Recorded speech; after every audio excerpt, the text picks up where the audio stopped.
Welcome to The Debrief, presented by Ontic Center for Connected Intelligence, where we engage in conversations about topics we've explored and have been observing at the center.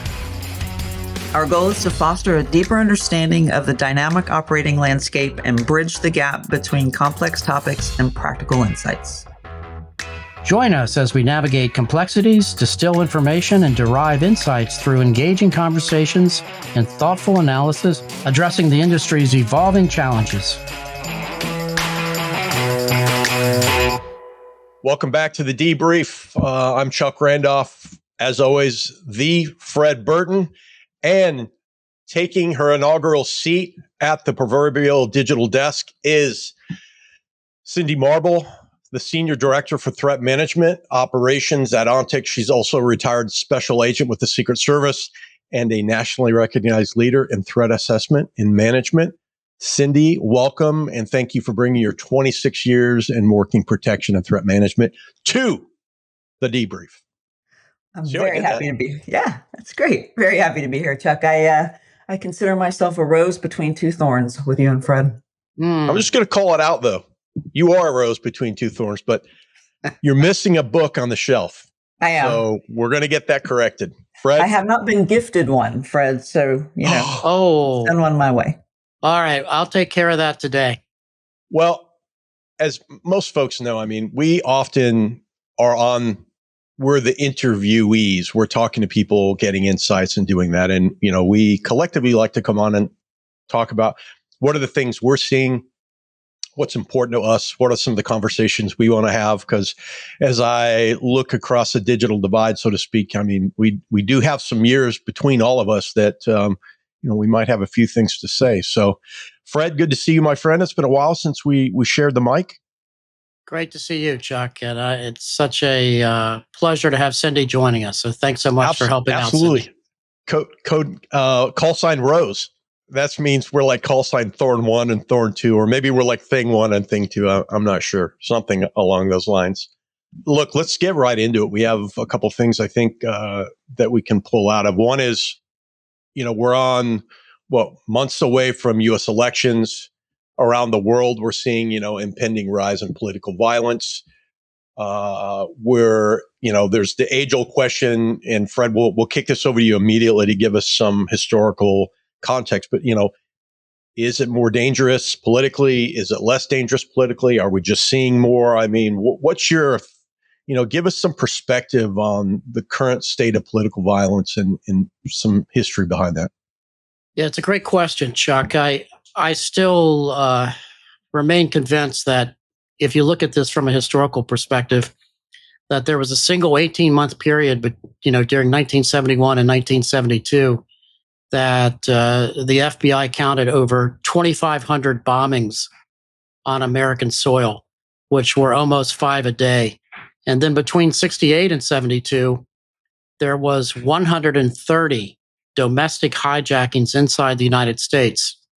And then, of course, when you look at 1968 with the assassinations of Martin Luther King and certainly Robert F. Kennedy, we are not living in the same kind of violent time period, although it might seem like that due to the endless 24/7 social media cycle, the endless news coverage of not only the RNC and the DNC, but just our divided nation. So, on a positive note, we have not seen the scope of violence directed towards high-value targets like we saw in the late 60s and the 70s, which include the bombing of the State Department outside my office, by the way, that took out 3 floors, the U.S. Capitol, an NYPD substation, corporate headquarters. So that doesn't mean we don't need to be vigilant in this space with the pending election and the outcome. Let's face it. 50% of America is going to be upset depending upon the results of this election. So there's no doubt that we're going to see some level of violence and protest activity. Cindy, amongst your background with the Secret Service, you have many leadership programs, including the National Security Council. I think about this from like an enterprise level if we're in an organization. When you look at this, of course, you're affected as a former agent. You have people affected by this. We have the attempted assassination of a former president. I mean, how do you look at this, and what types of things are you telling organizations? Because Fred, I agree with you that it may not be more dangerous, but I also agree that, but it feels more dangerous. Yeah, I think it does feel more dangerous. And it goes to Fred's point about the 24-hour nonstop sensationalism of everything that's going on. So it's trying to like maybe turn down the noise a little bit, make sure that organizations need to make sure that the information that they're getting is accurate. They're not just reactive. I think that's one of the things is what it's like, take a step back, slow down, make sure that you've got, the proper means in place to make sure the information you're gathering, actually leads you to the right moves and the right conclusions. Preparedness, always thinking about, how do we make sure that even, wherever we're located, is it in an area that could be, there could be protests, know what's going on around you. Situational awareness is really key. I think you're absolutely right. There's a moment to say, hey, look, politically, however we feel as individuals or organization, we need to put that aside and look at the issue. And what are the issues here that we can derive from this? I mean, command, control, communication, again, not a political statement, but it's a moment, we all travel around. We get to see a lot of Ontic clients and customers and prospects. And one thing I've heard, I'm sure, well, we've all three talked about this offline, is one thing we're hearing from a lot of folks is if this could happen there, could have happened to us. And I think the question is, or the question we need to ask organizations, to your point, Cindy, is like, okay, let's slow down and look at the process. People, process, technology. Where are we? Let's take a moment, war game this out. We don't need to spend $80,000 to bring somebody in to do this. Let's get our key leaders in, sit around a table. Let's walk through a timeline and identify those gaps. Fred, you certainly did this as a former CSO. I mean, Cindy, I can only imagine the times that you were at the NSC where you guys were just agonizing over how do we get everybody at the same table. Do you have thoughts for kind of having that forcing function of synchronization, if that makes sense, amongst like your key leaders and stuff? Well, I think when you look at this, Chuck, on a positive note, let's face it, the evolution of the security industry with not only a state management protection, executive protection teams in the private sector, 24/7 GSOCs. We've never been better as an industry to monitor the threat landscape. And that's a positive thing. And when you digress back into the 60s and the 70s, in that time frame, there was no such thing as international security managers. You really didn't have executive protection teams in the private sector. That was all an evolution of what came out of the 60s and 70s. So when you look at today with the creation of protective intelligence analysts and the amount of information to be able to synchronize your threat landscape from a GSOC or an intelligence capacity, it's the best it's ever been in the history of this kind of industry. So the challenge, and I think Cindy touched on it, and we all know this, is there's so much data that's just overflowing on social media that it's hard to manage those perceptions of the threat landscape. Yeah, and Cindy, how do you do that as a leader? How do you said earlier, like, look, let's all make sure we're looking at this from the same point of view, with informed decision making through intelligence. So how do you make sure that, hey, gang, let's all get on the same sheet here and look at it from the same point of view? I think the age-old problem is comms, is just, again, distilling that information for one thing, just getting the right information, getting rid of the noise, but then looking at it and saying, okay, who else needs to know this? That was one of the things that we lived by at the Secret Service is who else needs to be informed about this so that they can prepare, so that they can prevent. And when you don't have that team approach, or you don't bring in others, I'm often, surprised when I'm talking with security teams who don't share information, not that they don't want to share it, but they just don't know to share it with another team, an executive protection team, or, an insider threat team. And it's like, you don't know where those paths cross if you're not talking about it. And, from my experience, oftentimes it is somebody else has a piece of information that helps draw the picture and make it more clear. Yeah, I had an individual that worked for me back when I was running EP for Fortune 50, and he was my, like my number two. And Gonzo used to have something over his office, it's over his computer that said, "What's happening? What do I know? And who have I told?" And we were sitting in his office one day, and I was like, "Where's that from?" And he was a former MSG, Marine Security Guard. And he's like, "That was something that we use at the embassy all the time. It's like, what's happening? Kind of to your point, what's happening? What information do I know? Who do I need to tell?" And then I would say maybe the flip side of this is who does not need to know, because, especially when you're dealing in a government space, for some people that maybe don't know or just need to know what they're told when they're told. So that's good advice. I mean, Cindy, just as a follow up, as we think about this, is also around event security. If we kind of break it down to the folks that we deal with every day, and you're out and you're doing threat management training for a lot of folks all over. As a former Govy, and then Fred, I'd kind of go on to you after this. What do corporations need to hear from the public safety, public security side of the house as they're preparing? Like, I'm preparing the Ontic Global Security Exchange, and we're going to bring 100,000 people or 50,000 people or 500 people. I mean, how should I, what would you tell me as a former Govy, as someone who ran a large organization, like, do this, don't do that?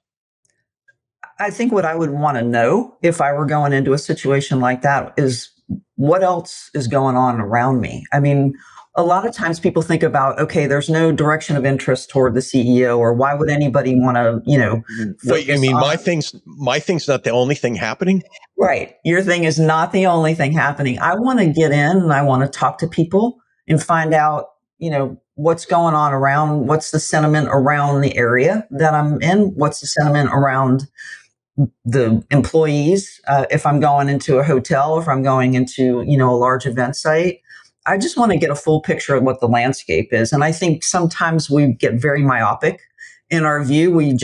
We're only thinking about one thing or about ourselves, not in a selfish way, but it's just like, hey, it's our thing here. This is what we're doing. And we're not taking in a full picture of the landscape. Fred, is there a layer you would add onto this discussion-wise around protective intelligence and sharing it? I'm not trying to open that public-private can of worms, but you often in those events too, is like, there's things, but I can't tell you. There's, how do we get around that so we can identify, like, hey, I don't need to know what you don't need to tell me, but I do need to know where the gaps are and when those need to be covered and when. I mean, how have you thought about and dealt with that in the past? I think it's a great question, Chuck. And, what I've seen is pretty much an evolution of corporations really not depending upon the government anymore to make those notifications to them. Meaning, let's face it, the Joint Terrorism Task Forces, the DHS fusion centers, the regional intelligence centers, they're focused on public safety issues, the protection of high value targets and so forth. And don't get me wrong, they will make notifications if your CEO or your company has been targeted specifically, by a nation state actor or a lone threat actor. They're required under the Attorney General guidelines to do that. Having said that, if I'm setting out there in any Fortune 1000, I'm looking myself for those threats that impact my operations. I'm not sitting back and waiting on the government to knock on the door to tell me about threats. So I think that that's the one positive thing that I've seen from an evolution perspective.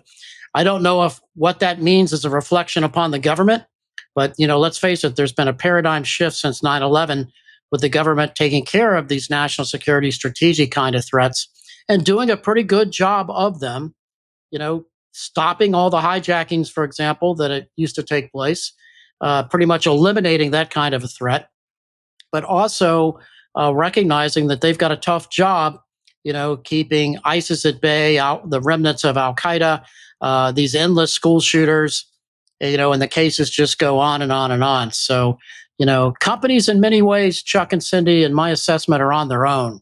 Yeah, I think that that it is incumbent upon an organization to go out and do the listening themselves, go out and gather information themselves. They can't rely on the government. The government's busy. I mean, they've got a lot of things going on, as you just described, and it's a bit of a safety trap, if you will. Like, hey, the government's involved in this event, or they have somebody coming in, therefore the whole thing should be safe. When reality is, it will be safe for whoever that protectee is for the government in that time. And you might get some ancillary. I remember being in Africa after Obama was there, and we got some ancillary love because of the follow-on things that were going on. And there was assumption maybe from threat actors that, oh, the State Department's here, Secret Service is still here. But by and large, those teams had moved out. And we were just kind of, there on our own, but making it feel like, oh, yeah, we're totally connected with those folks. Yeah, there's nobody out there in the IC specifically collecting intelligence affecting you, unless you're in the government space, unless you're protecting the president or the Secretary of State or an embassy or a consulate, for example, or an infrastructure kind of target. That might be a little bit different in that space, but still, I bet if you would survey the critical infrastructure, entities around the country and ask them when the last time they received an actionable piece of intelligence that they were able to actually do something about, those dates and visits are few and far between. Yeah, critical infrastructure, Fred, you just touched my heartstrings there, because majority of critical infrastructure is in the private sector. I do feel that there's an effort to do better. We've all been in the industry a long time, and sometimes I felt there's been some lip service, but I will feel that especially in the intelligence community, there's been a marked effort to say, look, we've got, there's going to be a line, but let's make that line as thin as possible so that, there are indicators and things we need to do. So I absolutely agree with that. Yeah, I agree with that, Chuck. In my experience, running a field office and working with my counterparts in DS and FBI, there was always, we gathered and shared information, but if it affected, somebody in industry, private sector around us, they were definitely included. So it's there, but to Fred's point, it's like, it's not what they're doing all the time. If it comes up, they're certainly going to pass it. Let's move on to another topic. I feel like we could continue on that one forever, and maybe we should at some point. But Senate Bill 553, 1 July has come. Cindy, I feel like a young analyst who worked for me, and right after he started working for me, Arab Spring happened, and that's all he did for 6 months. I feel like this has pretty much been a focal point for you in the team, the threat management folks at Ontic, for a long time. It's done. 1 July's here, right? Everything's good. It's here. Everybody check the boxes and they're done. SOC 2 done. Check. Walk us through, because most of the folks probably listening to this show are familiar with it, but can you walk us through like what happened 1 July and how people should be thinking about it now? Right. So Senate Bill 553, California Senate Bill 553, by 1 July, everyone was supposed to have their workplace violence prevention teams established, have a program in place, have a means to train and be training their employees, make sure that they have employee involvement, several steps that they needed to go through. That was a really quick push from late last year to this year to get all of this done for organizations. Been a lot of hand wringing and a lot of angst over how do we get started? What are we even doing? Who owns this? All kinds of questions. So again, July 1's done, but it's far from over. I think most organizations have put forth that good faith effort to do the best they can up to this time, but they need to continue. They need to ensure that the boxes, it's just not a checkbox thing. It is going to be a compliance issue for all. That's why it's put in place. But really, they need to focus on, building that process, building the team, understanding that, this workplace violence prevention process requires a team approach. It requires bringing in your partners in HR, in legal, and employee relations, and folks like that. So your former CSO, Senate Bill 553 just hit. You've got manufacturing organizations in California. And let's face it, what happens in New York and California often bleeds to the rest of the world, or the rest of the U.S., Texas, we could add to that. I mean, how are you thinking about it now? Like, hey, look, the marathon has started 1 July. Cindy said it takes a team. How do you build that village? Yeah, it's a great question. I would certainly have been working with legal, compliance, and HR to try to figure out how this affects our footprint, our locations, and so forth. And let's face it, in this industry, you also are going to say, and you're going to get that pushback at times, depending upon what the issue might be, is what are the minimal things we can do to just be compliant? That's where it always starts in this business, right? What is the minimal things we can do to be compliant? And let's go from there. So that's what I'm going to be thinking of, because I know that I'm going to want to be compliant, from the legality perspective. But I'm also going to make sure that I'm working very closely with legal and HR and any other units. Say, for example, you've got manufacturing facilities and so forth, to be sure that I've got all the boxes checked. Cindy, a follow-on question for you from this also. Like, I'm thinking about this also. Like, maybe I'm a mid-level business. I'm listening on this. I'm like, okay, I got to make sure I'm right on this. You just wrote, what was it? Who owns implementation of California's new workplace violence prevention law? And it was just published in ASIS. I mean, so if I got to go to Fred and say, hey, boss, we got to do this thing. Who owns it in the organization? Well, in the article, I recommended. Spoiler alert. Spoiler alert. Security really is best positioned for this. I mean, it's workplace violence prevention. The spirit of the law goes back to the Valley Transit Authority shooting in California. That was a targeted violence event. Workplace violence and falls typically under security. What's happening is, HR is looking at it and saying, hey, this is about employees. Legal's looking at it and, this is a privacy issue, things like that. Understanding that security deals with these issues day in and day out. They do deal with employee behavior, but they also deal with that external threat too, which is part of, the bill that says you need to look at folks that aren't related to your organization. So for me, security is best positioned because they've already established relationships. They've already got relationships with outside entities as well as everybody inside. Is this well, I think about, some of the stuff we talk about here in connected intelligence. I mean, you are connected inside and internally and externally to the organization. Is this an opportunity to start a behavioral threat assessment team if you don't have one? Or an opportunity to start the thing that would become that? Right. And if you look at what is considered best practice in workplace violence prevention, that is that behavioral threat assessment team. That is that multidisciplinary team. And this is a great opportunity. It really is a great opportunity to say, okay, we're going to define what we protect and actually lay it out there, write it down, figure out who the protectors are and who the protectees are. What you're protecting your employees, of course, your workforce.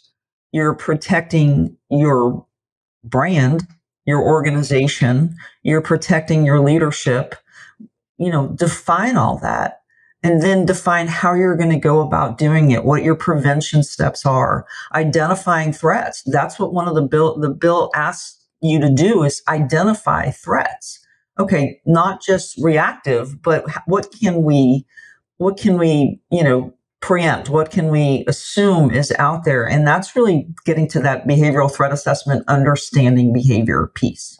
It just occurs to me, especially in California, but, again, it's all will bleed over. You hear organizations that say, we have no problems here. We're Fred, Cindy, like, come on, we're fine. Nobody thinks we're a threat of this. But now by law, it's almost like you're mandated. I might be stretching here, but it's almost like you're mandated to have protective intelligence. Like that, like we're fine. How do you know? Because because that's what we said, and now you're almost expected to prove that you're ensuring that you're fine. I mean, I think about your comment, Fred, about MVP, the most minimum viable product in all this. Is that is a minimum viable product? Protective intelligence. Well, certainly I would say so, but obviously I'm biased, predicated upon my background in this space when it comes to protective intelligence, which, we have seen just the explosion of these positions around corporations. But yeah, that's certainly a way to look at it from that context. But I also think it's a tremendous opportunity to kind of look out over the horizon and try to figure out what states are going to be next, right? And you can almost anticipate that, can't you, Cindy? Like, where would you see, what are the other states that are going to follow? Well, I know New York is trying. They looked at more directed toward the retail establishments based on obviously incidents that they've had there. But we've seen it across the country. I anticipate most will put something into place, and it's not necessarily a bad thing. Chuck, to your point, it may get people to start thinking about putting something into place and meeting those best practices. It's kind of one of those things, like if you don't do it, you're going to have to explain why. Even if it's not mandated, you're going to have to explain why you didn't do this when it's considered best practice. Why weren't you informed enough to do that? Well, think about it. Our jobs are open book quizzes. You should never have to make it up. If you're somewhere and you're like, hey, I'm trying to, like Fred said earlier, like, what's the minimum viable product? I'm trying to establish something in my organization. Maybe it's brand new. This is a place to start. Like, let's go look at this law in California. Would we meet this if it was here in Oklahoma or Indiana or, insert your state here, and say, okay, let's adapt this to what we're doing. And, and then we can follow it. And it's a best practice. Chuck, I'd like to follow up on the question you asked or the statement you made about, how some organizations say, hey, there's no problem here. We're not hearing anything, therefore there are no threats. Thank God that's not a drinking game. Exactly. And that's just not corporations. That's all over. I've heard it sort of from every sector. And maybe that's true in some cases. I'm not saying that there's a threat around every corner. I'm not. Well, degrees of risk. Yeah, degrees of risk. But I think one of the things, and again, Senate Bill 553 has it in there, mandates that there's employee involvement. What does that mean? That means, hey, do your employees even know what they're seeing, what to report, how to report it, who to report it to? Have you taken any type of surveys, climate surveys, safety surveys? How safe do you feel? All those types of things that are just getting employees to start to feel like they can open up. Oftentimes people don't hear things because people are not either clear what they should be reporting, or they're just hesitant to report.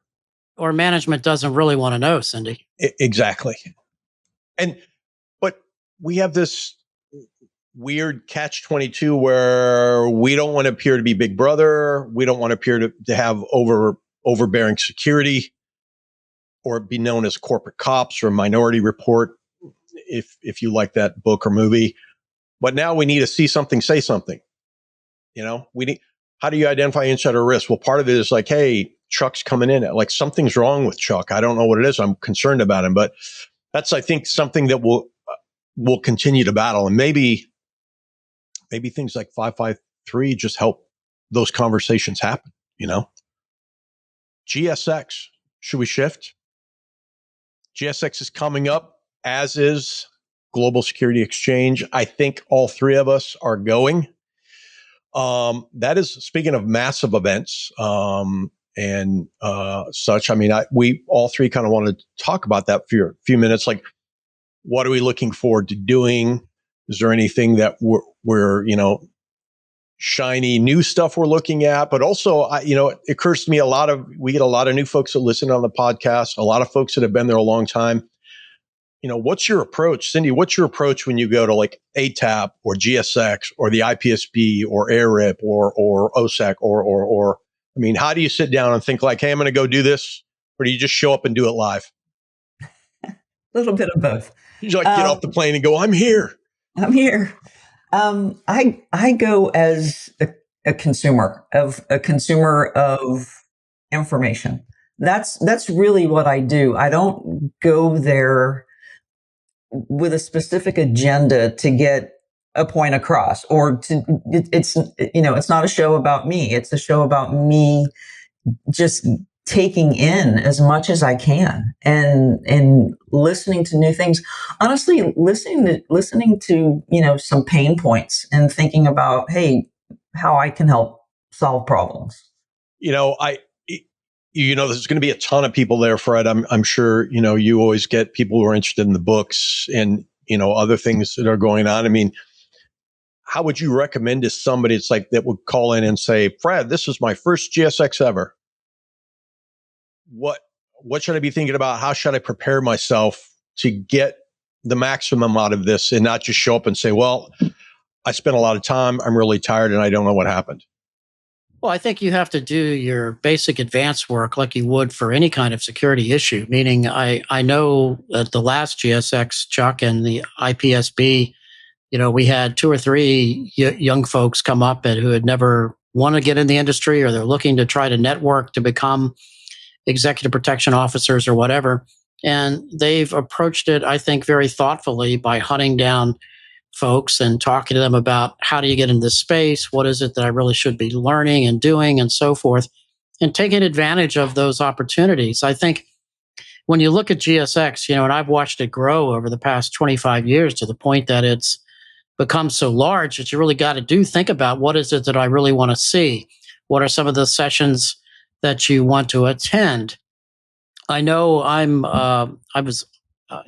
very fortunate to have been asked to speak at this GSX. So, I'm preparing my thoughts, around what I'm going to say for that event and so forth. So, there's a lot of things that I kind of think about when I arrive at these things too is, I do want to network and see some of the old friends that I might have known from back in the day, but I also want to see things that are on the horizon that perhaps we haven't thought of. And I'm always surprised about new technology that surfaces in our industry that usually is unfolded at a GSX. So, there's a little bit of everything for anybody connected to this space, but it can be a tad bit overwhelming, as we all know. Well, I mean, I kind of, if you've gone to a GSX many years, or you go to a large event like that, I just had this conversation with somebody at ATAP. I'd challenge folks like, yes, you want to see Chuck, you want to see Cindy, we know them, high fives, how are you doing? Let's make fun of each other for a few minutes. Go find somebody you don't know. Take a look at your network, take a look at your capabilities and say, hey, I'm not really plussed up in cyber. That's not really my thing. Or I'm not really plussed up in, guarding services or maybe vendor access control systems or something. Go meet somebody. Because, I mean, we all have been in the industry a long time. We live and die by our network. So increase that network to a knowledge base that you don't have now. So when that phone call happens and we get, I don't hear of many folks that like get a call for one thing. They're getting calls like, I have this problem, or I'm trying to organize my security. So the more people you can bring into your first cousin circle, the more people you can call and say, hey, I have something I need to figure out. Oh, I'll call Cindy because she knows how to code in Python. True story. Please don't call me. No, but She might be carrying a python, but the thing that I also want to think about too, Chuck, is, if I'm attending, where are those intelligence gaps that I'm trying to fill? And I guarantee you there's somebody at GSX that's got something there to help me in the physical security space, the technology space, the software space, whatever that might be. It's there. You have to identify what that it is that you're looking for. And I'd say the same thing when I used to attend SHOT Show, the same thing. Like I would look at the list. What do I need? There's lots of things I want to see, but what do I need to see because I need to cover some piece of equipment? SHOT Show isn't all about firearms. There's other things like what piece of equipment, who do I need to see is, same thing at GSX. What do we have? What are we thinking about? I mean, I'll be doing that with my Ontic CSO hat too. Like what are the needs I'm trying to fill? What are we trying to do? I mean, it is it's overwhelmingly powerful, but if you take a moment, I think we're all agree and just have a moment and a plan, it can be really fruitful. Go there with eyes and ears open and, just like I said, consume what you can and what you need. Yeah, absolutely. Well, I think we've shot our bolt, as they say. I mean, there's plenty of things that we could talk about, and I think we could expand on any of these things for a long time. And gang listening in, we do this all the time at the office. It's just this time we happen to be wearing nice shirts and be on microphones. So, Cindy, how was it? It was awesome. I think I could do it again. Nobody. A lot of pressure, yeah. Cindy. Nobody spontaneously combusted. I like the ears. Excellent to sit down. And Cindy, welcome to the desk. And I look forward to many more of these. Fred, any last parting shots from you before we sign off? Look forward to seeing everybody at GSX. Stop by the Ontic booth and ask Chuck for a challenge coin. I see what you did there. Cindy, what about you? Same. I look forward to seeing everyone at GSX. Awesome. Well, thanks everybody for listening in, and thanks to both of you for taking time. And I can't wait for the next one.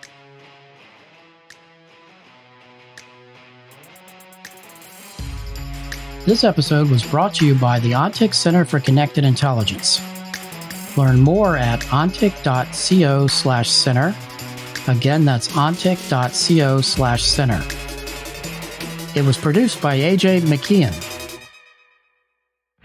Please remember to rate and review our podcast on iTunes and subscribe on Apple Podcasts, Spotify, or wherever you get your podcasts.